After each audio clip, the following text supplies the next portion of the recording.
किती लोकांनी ऐकलाय Builder.ai scenario? किस्सा ऐकलाय? हां. तुम्हाला माहिती आहे ना, ही कंपनी आता बँकरप्सी त्यांनी फाईल केली आहे. म्हणजे काय? डायरेक्ट शून्य. तिचं व्हॅल्युएशन होतं $1.5 बिलियन. इन्व्हेस्टर कोण? मायक्रोसॉफ्ट. विचार करा, काय बोलायचं माहिती आहे का, तुम्हाला लगेच आम्ही ॲप्लिकेशन सॉफ्टवेअर वगैरे ना क्विकली एआयच्या थ्रू बनवून देऊ. आणि ती कंपनी 2016-17च्या वेळेस चालू झाली बरं का, असं नाही की आत्ता रिसेंटच चालू झाली आणि चांगलं मार्केट वगैरे बूम होत होतं.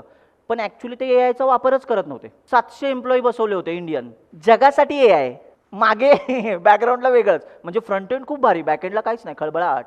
म्हणजे इथे एम्प्लॉई काम करत होते आणि एआयचा सिनारिओच नव्हता. मग हे फ्रॉड लोकांच्या लक्षात आलं. एका एम्प्लॉई बोलला चुकून तशा गोष्टी, की आम्ही एवढ्या एम्प्लॉईंकडनं करून घेतो असं. कंपनी डायरेक्ट ढासळली, बँकरप्सी डिक्लेअर केले. मला सांगा आता, हा सिनारिओ तुम्ही ऐकला नसेल तर आज नक्की जाऊन ती न्यूज वाचा. Builder.ai, Indian company. इन्व्हेस्टर पण शोधा. ठीक आहे, मी आता तुम्हाला का सांगतोय, जगासाठी काय भासवलं त्यांनी? एआयची कंपनी. पण ॲक्च्युली काय होतं? मॅन्युअल वर्क होतं. 700 एम्प्लॉई, तुम्हाला कळतंय का? एखादं काम आलं, 20 लोकांमध्ये डिवाइड केलं ना ते काम, एका दिवसाच्या आत ॲप्लिकेशन, आणि त्यात बॉयलर प्लेट कोड एवढे बनवलेत तर ऑलरेडी आहे ना, साचे खाट खाट खाट खाट. लोकांना वाटायचं एआय ॲक्च्युली, अरे मायक्रोसॉफ्ट वगैरे सारख्यांना चुना लावला त्यांनी तर. जोक नाही. म्हणजे तुमच्या एक लक्षात, बाकी कळलं ना कळलं ह्याचं तात्पर्य एकतर लक्षात आलं असेल, तुम्ही कोणाला नाही गंडवलं तरी मायक्रोसॉफ्टला गंडवू शकता.